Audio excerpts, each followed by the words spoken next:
সবচেয়ে বড় যে ঘটনা ঘটেছে সেটি হচ্ছে যে বাহরাইনের বন্দরের কাছে ইসরায়েলের একটি জাহাজে ডাইরেক্ট হিট করেছে ইরান।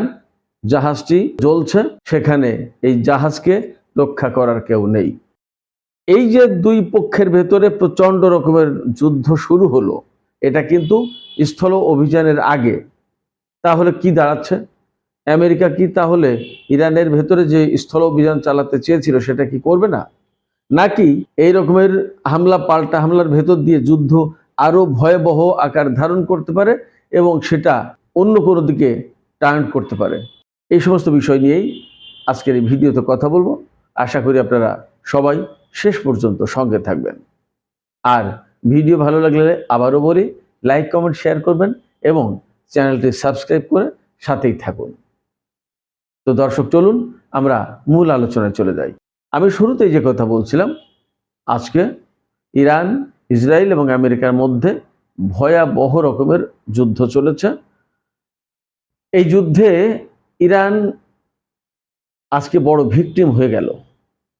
ইসরায়েল এবং আমেরিকা যে পরিমাণে ইরানের উপরে হামলা চালিয়েছে, নজিরবিহীন হামলা চালিয়েছে বলা যায়, এবং মোটামুটিভাবে বোঝা যাচ্ছে যে ইরানকে একেবারে ধ্বংস করে দেওয়ার জন্য তারা চেষ্টা করছে।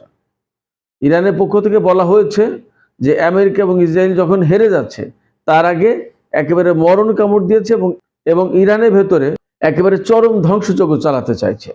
এই জায়গায় কি কি হামলা চালিয়েছে একটু বলি। আপনারা হয়তো অনেকেই জানেন, ইরানের দক্ষিণ পশ্চিম অঞ্চল যে এলাকাটা, এই এলাকাতে সবচেয়ে বেশি তেল পাওয়া যায়। তার ভিতরে খুজেস্তান প্রদেশ একটা। এই খুজেস্তান প্রদেশের 6টা পেট্রোকেমিক্যাল সাইট, অর্থাৎ তেল, গ্যাস, তেলের বিভিন্ন রকমের যত উপাদান হয় বা পণ্য হয়, এইগুলোর স্থাপনা, এই পেট্রোকেমিক্যাল সাইটগুলোতে হামলা চালিয়েছে ইসরায়েল এবং আমেরিকা।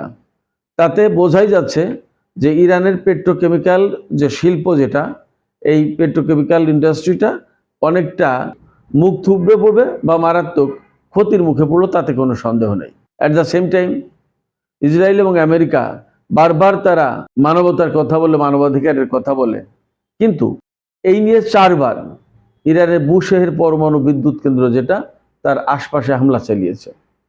অ্যাক্সিডেন্টলি যদি আর একটু কাছাকাছি হামলা হয় তাহলে কিন্তু এই পরমাণু বিদ্যুৎ কেন্দ্র থেকে রেডিয়েশন, অর্থাৎ তেজস্ক্রিয়তা ছড়িয়ে পড়তে পারে। তখন ইরানের জন্য, ইরানের জনগণের জন্য ভয়াবহ একটা ঘটনা ঘটবে। এই রিস্ক আমেরিকা এবং ইসরায়েল কি নেবে? যদি এই রকম হয় তাহলে ইরান কি করবে? ইরান কিন্তু তাদের উন্নত ক্ষেপণাস্ত্র নিয়ে প্রস্তুত আছে এবং দিবনার আশপাশে তারাও কিন্তু হামলা চালিয়েছে। দিবনার আশপাশে হামলা চালিয়েছে ইরান, পরে আগে হামলা করেছে কিন্তু ইসরায়েল এবং আমেরিকা এই বুশের প্ল্যান্টের পাশে, এরপরে নাতানজ পরমাণু প্রকল্পে, ফোর্দোতে, তারপরে আপনার আরাক হেভি ওয়াটার যে প্ল্যান্ট সেখানে। সেক্ষেত্রে আমার কাছে মনে হচ্ছে এই যুদ্ধ ক্রমেই কিন্তু ছড়িয়ে পড়ছে। শুধু অঞ্চলের ভেতরে তা না, এই যুদ্ধের মাত্রাটা এমন ভয়াবহ আকার ধারণ করছে যাতে বড় কিছু ঘটে যেতে পারে। বুশের পরমাণু প্রকল্পে রাশিয়ার ইঞ্জিনিয়াররা, রাশিয়ার লোকজন কাজ করে, তাদেরকে কিন্তু রাশিয়া সরিয়ে নিচ্ছে। যদি রাশিয়া তাদেরকে সরিয়ে নেয়, তার মানে দাঁড়াচ্ছে এখানে ভালো কোনো লক্ষণ নেই, খারাপ কোনো ইঙ্গিত আছে। খারাপ কোনো ইঙ্গিত মানে কি? এই পরমাণু স্থাপনায় হামলা চালাবে, এই পরমাণু বিদ্যুৎ কেন্দ্রে হামলা চালাবে। ব্যাপারটা যদি তাই হয় তাহলে অবধারিতভাবে ইরান ইসরায়েলের দিমনা পরমাণু প্রকল্পে হামলা চালাবে। দিমনাতে হামলা চালালে সেখানেও কিন্তু একই ধরনের ঘটনা ঘটবে।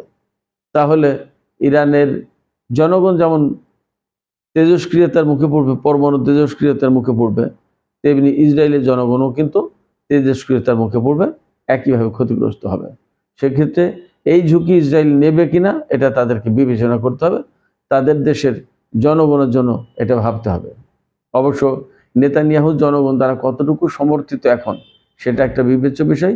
আজকে একটা ভিডিও দেখলাম, আমি জানি না সত্যি কিনা ভিডিওটা, বাট ভিডিওর কন্টেন্ট যা তা হচ্ছে এই যে নেতানিয়াহু সরকারের গুরুত্বপূর্ণ মন্ত্রী মিনিস্টারদেরকে এখন লোকজন ধাওয়া করছে। ওই ভিডিওতে দেখলাম যে দুটো গাড়িতে উঠে, সম্ভবত দুজন গুরুত্বপূর্ণ মন্ত্রী, তারা উঠে যাচ্ছিল, তাদেরকে ধাওয়া করেছে লোকজন। একটা গাড়ির ড্রাইভার খুব ডেসপারেট ছিল, লোকজনের দিকে গাড়ি চালিয়ে দিয়ে তাদেরকে ভয় ভীতি দেখানোর চেষ্টা করেছে, তাদের উপর গাড়ি তুলে দেবে এরকম একটা ভাব দেখিয়েছে। আর একটা গাড়ি চুপচাপ ছিল। পরে ওই গাড়ির হম্বিতম্বির কারণে লোকজন একটু সরে দাঁড়িয়েছে, পরে দ্রুত জায়গা থেকে একেবারে দৌড়ে পালিয়েছে, মানে পালিয়ে বেঁচেছে গাড়ি দুটো। ব্যাপারটা এরকম। এবং ইসরায়েলের ভেতরে যে পরিস্থিতি, তাদের রাত নেই, দিন নেই, সময় নেই, অসময় নেই, ভোর নেই, সকাল নেই, যখন তখন ইরান ক্ষেপণাস্ত্র হামলা চালাচ্ছে, ড্রোন হামলা চালাচ্ছে, সাইরেন বাজছে, ব্যাপক বিকট শব্দে ড্রোন এবং ক্ষেপণাস্ত্র বিস্ফোরিত হচ্ছে, ঘরবাড়ি ভেঙে যাচ্ছে, আগুন লাগছে। এমনকি সেদিন তো বললাম, গতকালকেই তো বেনি ব্রাক শহরে ইসরায়েলের সুয়ারেজ লাইন ভেঙে চুরে একেবারে রাস্তাঘাট, ঘর বাড়ি একেবারে ময়লা, নোংরা, ডাস্ট ভরে গেছে, দুর্গন্ধে ভরে গেছে। আপনারা তো বুঝতে পারেন যে সুয়ারেজ লাইনটা কি, মানে বাথরুমের যে নোংরা ময়লা যত যা এই সুয়ারেজ লাইন দিয়ে পার হয়, এই সুয়ারেজ লাইন ভেঙে গেছে, একেবারে বিশ্রী অবস্থা। তো এই যে পরিস্থিতি, এটা দিয়ে আমি যেটা বোঝাতে চেয়েছি সেটি হচ্ছে যে আমেরিকা ইসরায়েল ইরানের উপর যেমন হামলা চালাচ্ছে, তেমনি ইরানও হামলা চালাচ্ছে, পাল্টা হামলা, ভয়াবহ হামলা। এই হামলার কারণে যুদ্ধের গতি প্রকৃতি কিন্তু ভয়ঙ্কর রূপ ধারণ করতে পারে, অনেক বড় কিছু ঘটে যেতে পারে। কি বড় কিছু ঘটতে পারে সেটা নিয়ে আমি আশা করছি আগামীকালকে একটা ভিডিওতে আলাদা আলোচনা করব। তো এখানে আজকের যুদ্ধ পরিস্থিতি নিয়ে মূলত কথা বলবো। ইরানের পরে ইসরায়েল এবং আমেরিকা যখন এইভাবে হামলা চালাচ্ছে, তখন ইরানও পাল্টা জবাব দিয়েছে মারাত্মক রকমের।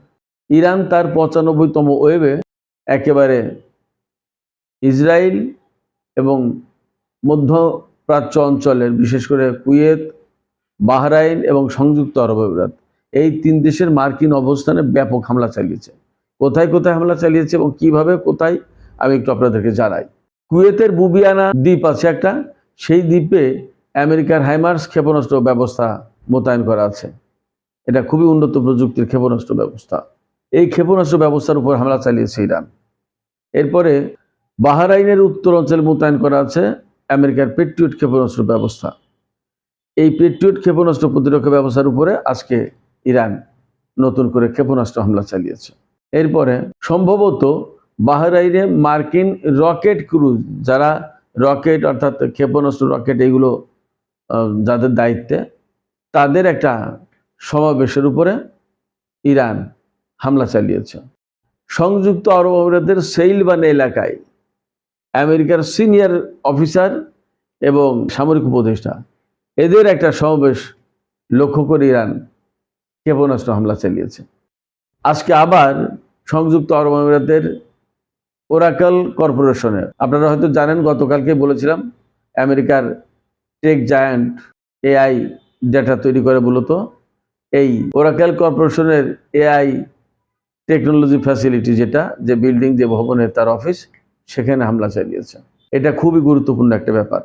এরপরে বাহরাইনের খলিফা বিন সালমান, এই বন্দরের কাছে ইসরায়েলের একটা জাহাজ জাস্ট যাচ্ছিল।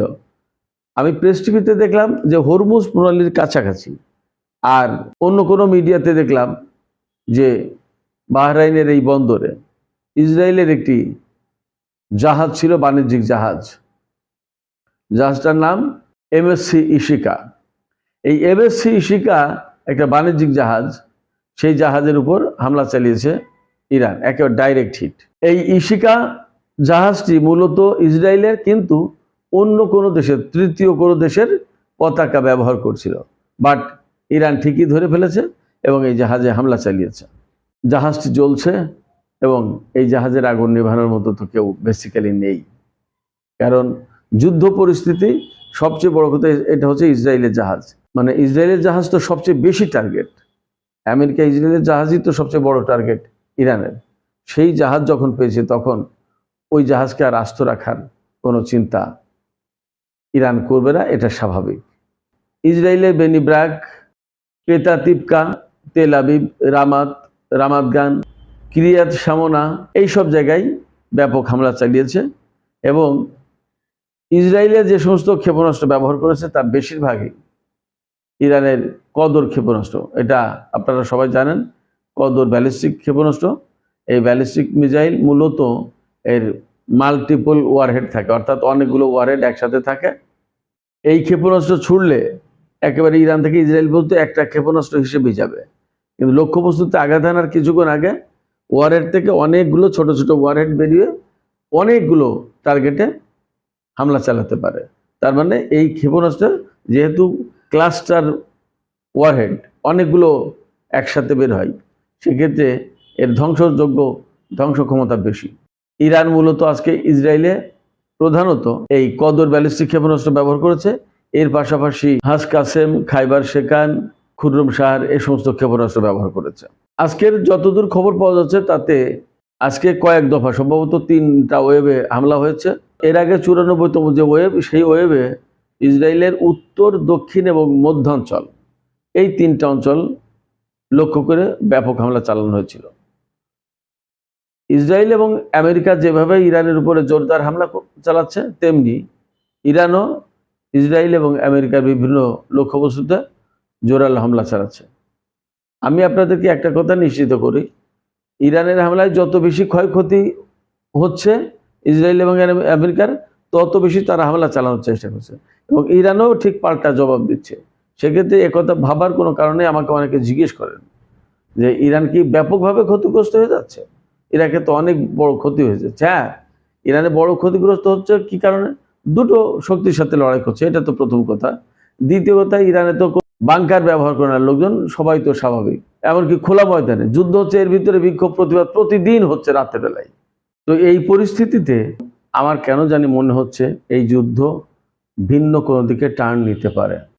তবে এখানে সবচেয়ে বড় ব্যাপার, ইসরায়েলের ভেতরে জনগণ কিন্তু নেতানিয়াহু সরকারের উপরে ক্ষিপ্ত হয়ে গেছে, কারণ তাদেরকে প্রতিদিন প্রতি মুহূর্তে বাংকারে থাকতে হচ্ছে এবং একটা অসহনীয় যন্ত্রণা। মুহূর্তে মুহূর্তে সাইরেন বাজছে, ড্রোন হামলা চালাচ্ছে, রকেট হামলা চালাচ্ছে, ক্ষেপণাস্ত্র হামলা চালাচ্ছে, ইরান হামলা চালাচ্ছে, লেবাননের প্রতিরোধ যোদ্ধারা চালাচ্ছে, ইয়েমেনের হুতি যোদ্ধারা এক ভয়াবহ বিপদের মধ্যে আছে। ইসরায়েলের প্রায় 5 মিলিয়ন মানুষ এখন বাংকারে থাকে। 5 মিলিয়ন মানে 50 লাখ। সেখানকার জনসংখ্যার টোটাল মনে হয় 70 বা 90 লাখ। তার 50 লাখ থাকে বাংকারে স্থায়ীভাবে। এটা কোনো লাইফ হলো? এই লাইফ তো তারা চায়নি। তারা কিন্তু নেতানিয়াহু সরকারের বিরুদ্ধে ফুঁসে উঠছে। একইভাবে আমেরিকায়ও কিন্তু মানুষ ক্ষেপে গেছে এবং নো কিং বলে কিন্তু তারা আন্দোলন করছে। লাখ লাখ মানুষের বিক্ষোভ সমাবেশ। অথচ ইরানে এই যুদ্ধ যখন চলছে তখন ইরান সরকারের প্রতি সমর্থন জানিয়ে প্রতিদিন লাখ লাখ মানুষ বিভিন্ন শহরে বিক্ষোভ মিছিল, স্লোগান দিচ্ছে, সমর্থনমূলক সমাবেশ করছে।